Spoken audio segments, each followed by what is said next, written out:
Brothers and sisters of Jamaica, I greet you with the fire of the ancestors burning in my chest and the red dust of Burkina Faso still on my boots.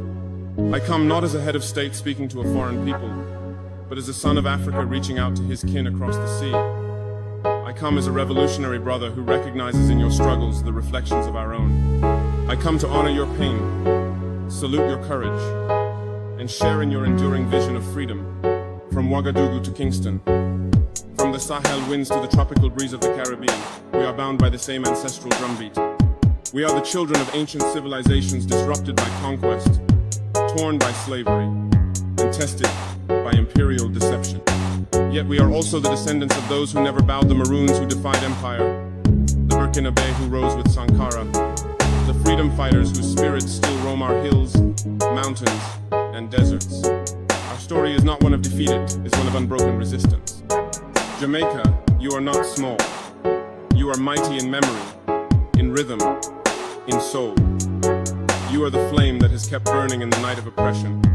You are the defiance of Queen Nanny, the vision of Marcus Garvey, the revolution of sound that came from Peter Tosh and Bob Marley. Your island is not isolated, it is a beacon, a fortress of the African spirit in the Atlantic. When I listen to Bob Marley, I do not hear entertainment, I hear sacred instruction. Emancipate yourself from mental slavery. None but ourselves can free our minds.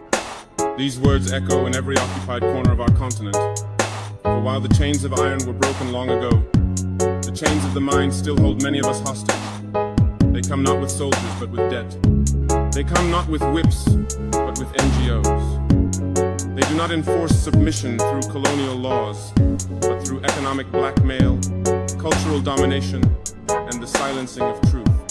Africa knows this well. In Burkina Faso, we buried Thomas Sankara, a son of the soil who dared to dream aloud.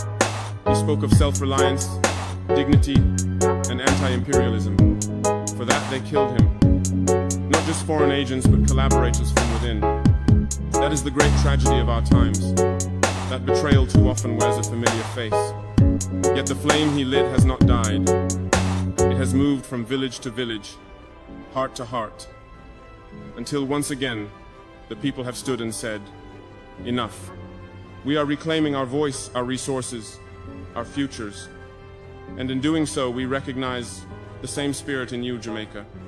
Jamaica, your story is Africa's story. Your Maroons are our freedom fighters. Your sugar fields mirror our cotton plantations.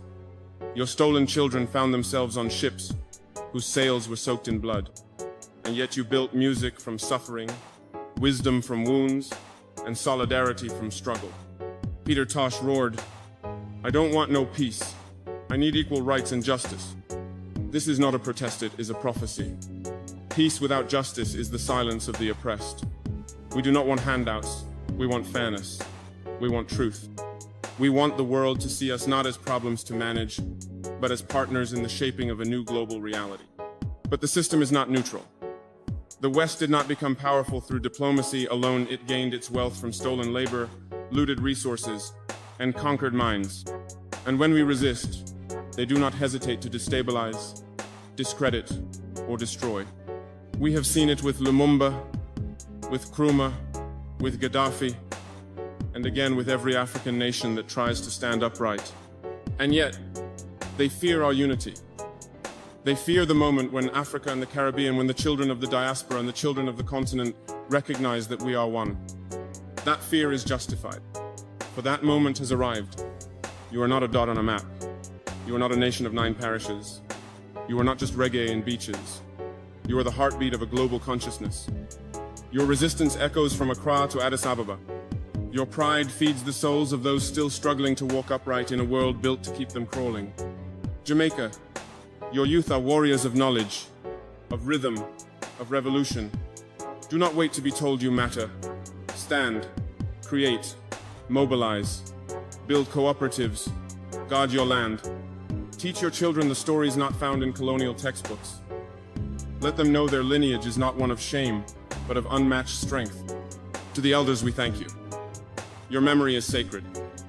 You who remember when resistance had a cost, when black skin was a target, when black thought was a threat, you are the living libraries of our struggle. Your wisdom is our blueprint. Tell us the names they tried to erase. Sing the songs they feared. Carry the flames they tried to extinguish. To the leaders I offer a challenge. Be not middlemen for empire. Be not brokers of foreign interest. Be servants of the people. Build economies that feed your people, not your bank accounts. Reject policies that silence the poor to please the powerful. Know that history will remember, and it will judge. To the artists, the poets, the musicians, be prophets. Do not let your art be tamed by the market. Create not for profit alone, but for liberation. Let your verses be swords. Let your paintings be protests. Let your lyrics carry the rage, the joy, the dreams of the people. To the farmers, thank you. You who still understand the sacredness of land. You who feed nations while the world turns to artificial convenience. You are the keepers of true wealth. To the women queens of our lineage, warriors of our future, you are not background. You are not support. You are leaders. Raise your voices.